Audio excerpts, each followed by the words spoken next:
Hello mga kawamat! In this video lesson, we'll discuss about the classification of quadrilaterals.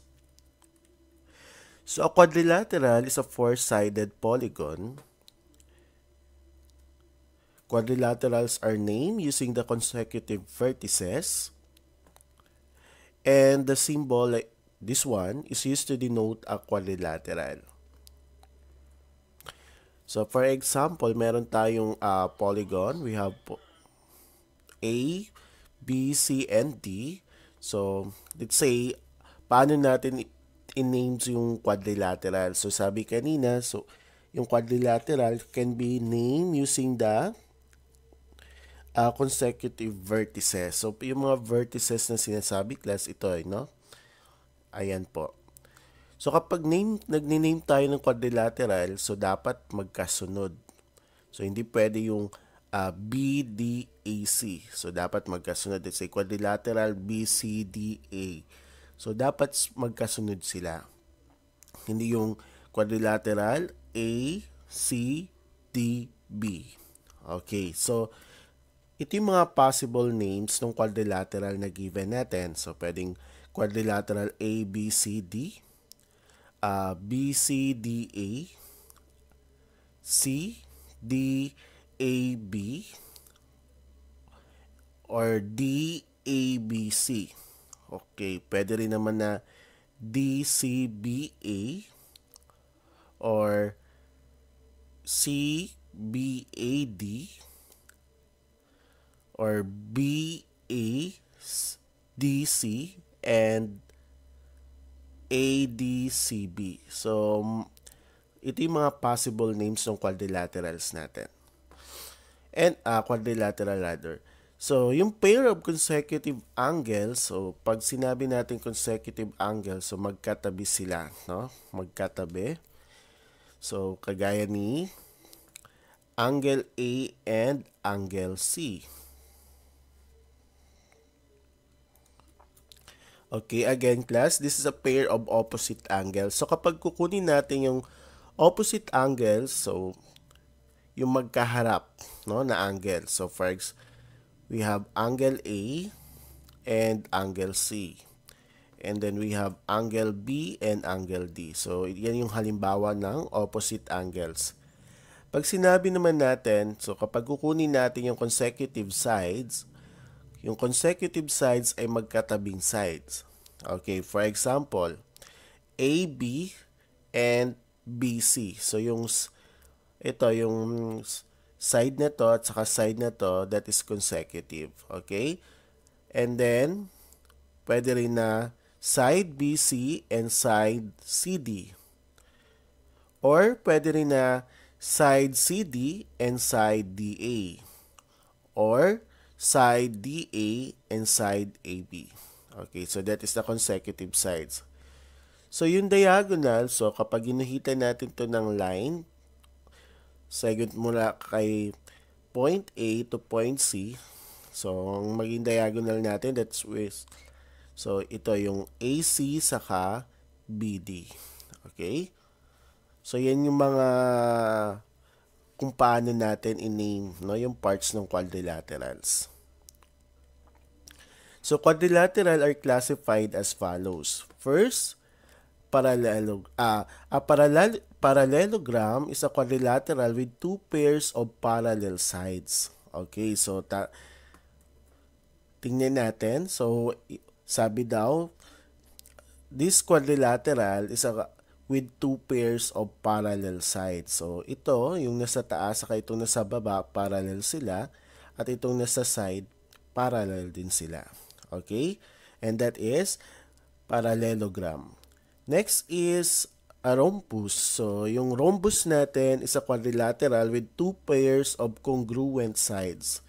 So, again, rhombus is a quadrilateral with two pairs of congruent sides. So, pag sinabi natin congruent, so they are equal. So, ibig sabihin, itong side na to, saka itong side na to, equal yan. No? And then, yung side na to, saka itong side na to, equal din. Next is a rectangle is a quadrilateral with four right angles. So again, a rectangle is a quadrilateral with 4 right angles. So, ibig sabihin kapag right angles yan, so ang measure nito ng bawat angle nila ay 90 degrees. Next is a square is a quadrilateral with 4 congruent angles and 4 congruent sides. So parang pinagsama si rhombus saka si rectangle dun sa square. Okay, so equal lahat ng side, then equal din lahat ng angles niya. Okay. A trapezoid is a quadrilateral with exact one pair of parallel side.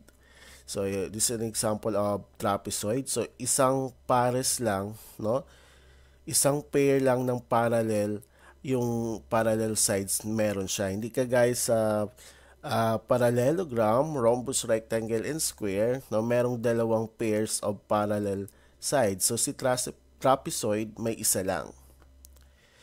And then may isang klase tayo ng trapezoid na tinatawag. So kapag yung dalawang yung legs niya, so ito ay congruent, ang tawag natin doon, they are that is isosceles trapezoid, no? Kapag yung ang legs nito ay congruent or equal, ibig sabihin they are congruent. Kasi yung parts ng trapezoid class, ito base to, ang tawag dito ito, saka ito, base yan. And then ito naman, ang tawag naman natin dyan, leg. So kapag ito ay equal, ang tawag natin dyan ay isosceles trapezoid. Yung kite naman is a quadrilateral with two distinct pairs of consecutive sides that are congruent. So sa kite class, wala tayong parallel sides. But meron tayo yung dalawang sides nila, no, na yung dalawang magkatabing sides equal yan. Ganun din ito. So ibig sabihin ito, saka ito equal yan. So itong side na to saka itong side equal din. So kung titingnan natin yung family tree ni quadrilateral, so meron tayong okay, so classified natin into 3 according to their parallel lines. So dito, so may isang pares na parallel. Okay, dito naman may dalawang pairs of parallel lines. Dito wala. Okay, so si parallelogram, so under niya, okay, under sa kanya si rhombus at rectangle. So under kay rhombus and rectangle si square. Kasi si square, yung characteristics niya ay na kay rhombus at saka kay rectangle. So, sabi kanina, di ba, si rhombus, all sides are congruent. Si rectangle naman, all angles are congruent. And right angle yon, no? So, pinagsama, no, yung dalawang properties nila na kay square. So, dito naman kay trapezoid, so sabi ko kanina, meron lang isang pares na parallel, isang pares ng parallel side. So, kapag yung legs ay congruent, ang tawag natin ay isosceles trapezoid. So, dito sa isa, si kite, so wala talagang parallel sides dito. Okay? So, ito yung family tree ni quadrilateral. Minsan, binibigay ito sa test. So, ilalagay nyo kung ano yung mga under kay parallelogram. So, kailangan tandaan nyo rin. Okay, state the most example class. Let's say we identify, no, using the marking. So, anong klaseng quadrilaterals to? So, for number 1, since yung marking natin dito is yung base, and yung base natin ay parallel, so therefore, ano siya, trapezoid ba? Isosceles trapezoid, kite, or quadrilateral?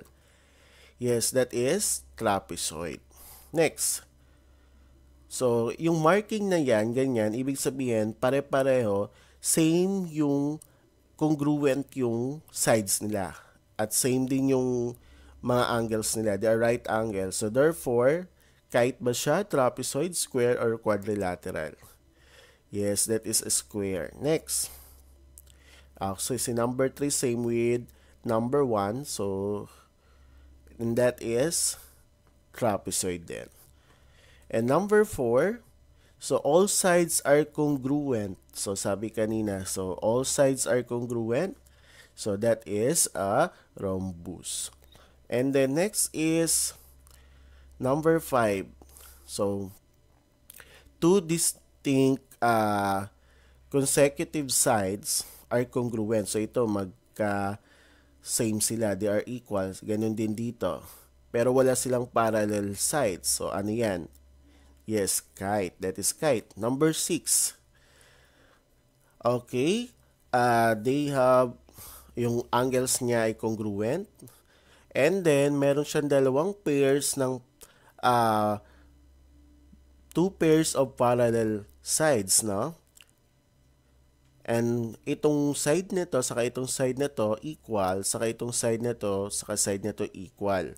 Kasi they are congruent. So, ano yan? Yes, that is a rectangle. Okay, next.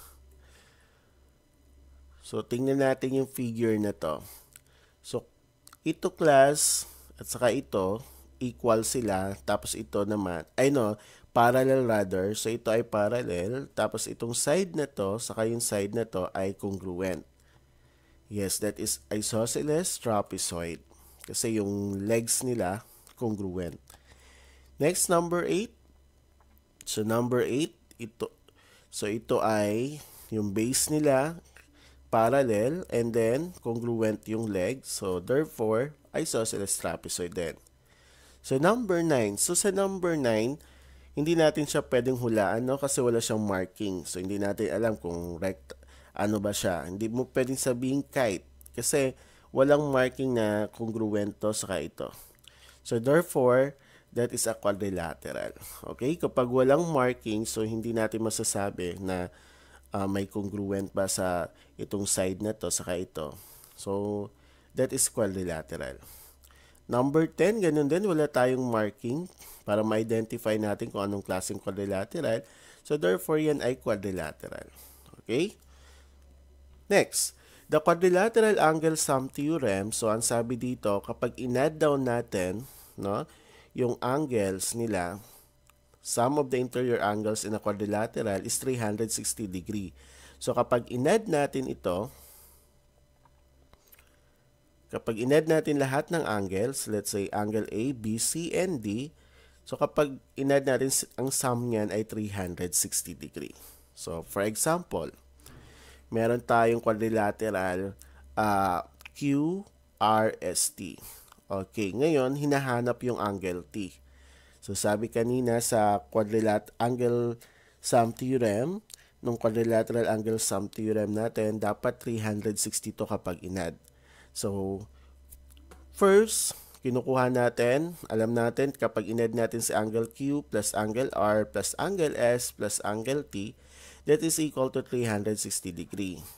And then, so pag kukunin natin si angle T, so substitute lang natin yung angle Q natin, that is 79 degree plus 88 degree plus 108 degree plus angle T na hinahanap natin is equal to 360. Tapos add natin, then lipat natin, so this is 275 degrees, so lipat natin sa kabila, so therefore 360 minus 275, that is 85 degree.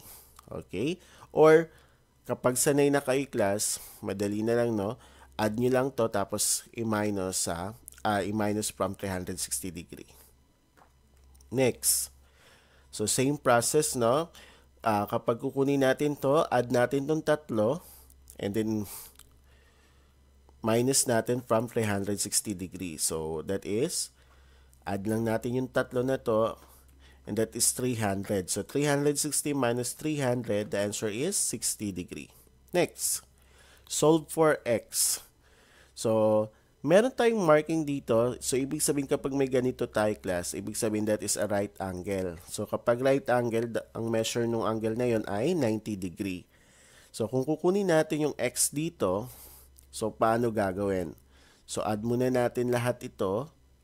Okay, so ang measure ni angle R is 90 degree. And then equals natin sa 360. So, 15x plus 90 plus 95 plus 85 is equal to 360. And then combine similar terms. So 90 plus 95 plus 85, that is 270. So lipat natin dito sa kabilang side. So may iwan dito sa left side, 15x. And then 15x is equals to 90. Solve for x. So paano natin solve sa x? I-divide natin both equation by 15. So 90 divide 15, yung sagot natin ay 6. So kung kukunin natin yung measure ni angle Q, so substitute lang natin. So 15x or 15 times 6, papalitan yung x. So ibig sabihin this is 90. So ang sukat nito nung angle yung measure ng angle Q natin is 90 degree. Next. Okay.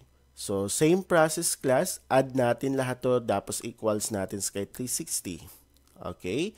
So 80 plus 101 plus 85 plus 14x minus 4 is equal to 360.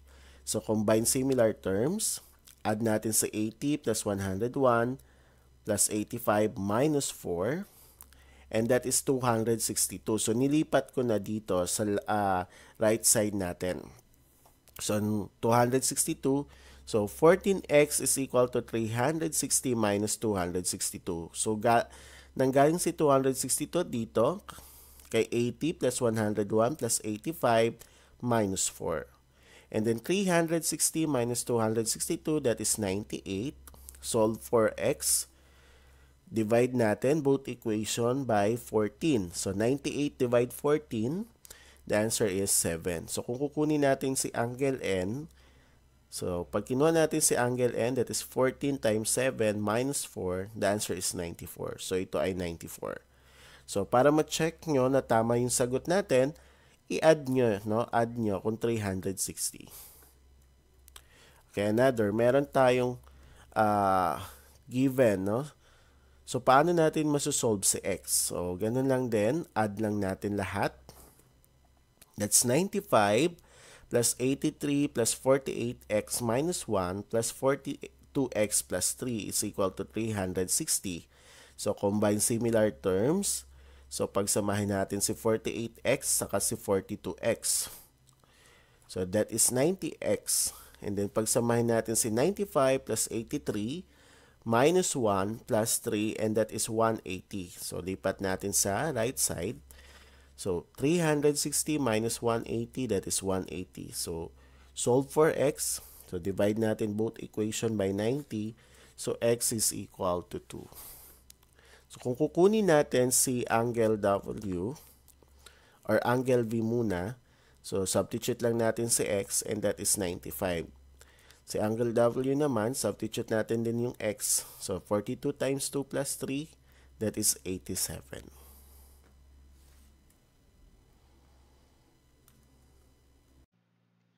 Thank you for watching this video. I hope you learned something. Don't forget to like, subscribe, and hit the bell button para updated kayo for more video tutorial. This is your guide in learning your math lesson, your Wow Math channel.